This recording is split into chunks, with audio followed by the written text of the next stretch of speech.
One of the DaaS offerings for the country is auth, as National Digital ID auth and single sign-on, authentication and single sign-on capability. Now this is slightly nuanced, it's slightly different from the issuance of the ID itself. So this is not an identity project. There are foundational ID project or other functional IDs like driver's license and passports and so on. Every country has them. Many countries are building them. This is not a replacement for that.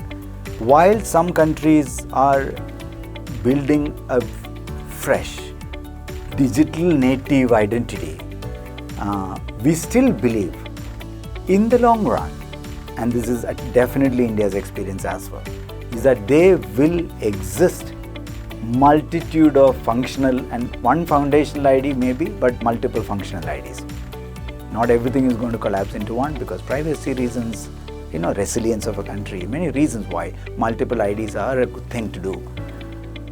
But when it comes to digital authentication, especially for government services or even private services for that matter, it's difficult for individuals to log into a website or single sign-on to a website, avail various government portals, government systems using one ID, right? It is a fantastic capability if citizens have a mechanism to create their profile and use that profile like Google profile to actually log in to various services and avail services.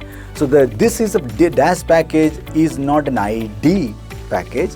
This DaaS ID auth package is a thin DPI. It's a lightweight DPI. That the value that provides for citizens is that it allows citizens to create a profile and allow citizens to do single sign-on and authentication to various services that they might have to interact in their lifetime with, right? So they have a choice of using that as their digital ID authentication, mostly. And this is even more important because with cyber security being an important thing, authentication gets broken.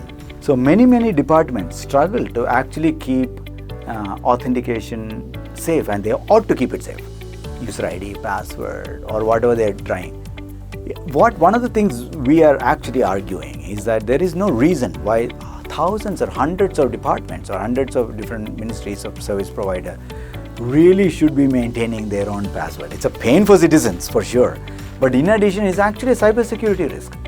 So providing a choice or national authentication layer and single sign-on layer as a choice to the citizen is a brilliant value unlocking, and that requires a very lightweight DPI that allows citizens to sign up, verify their profile against an existing ID.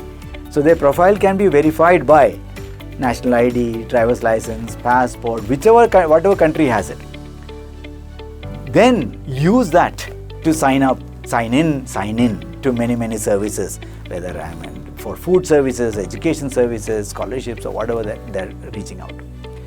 This also gives very interesting proposition for the country. In addition to better cyber security, better citizen value, convenience, in addition to those, it also allows for those countries who have not yet navigated to a all digital ID system, who are already quite happy with their existing ID system, which is not fully digital, maybe a card-based ID or some other form of ID like passport, can now use this layer to provide a digital layer, auth layer on top of an existing physical ID.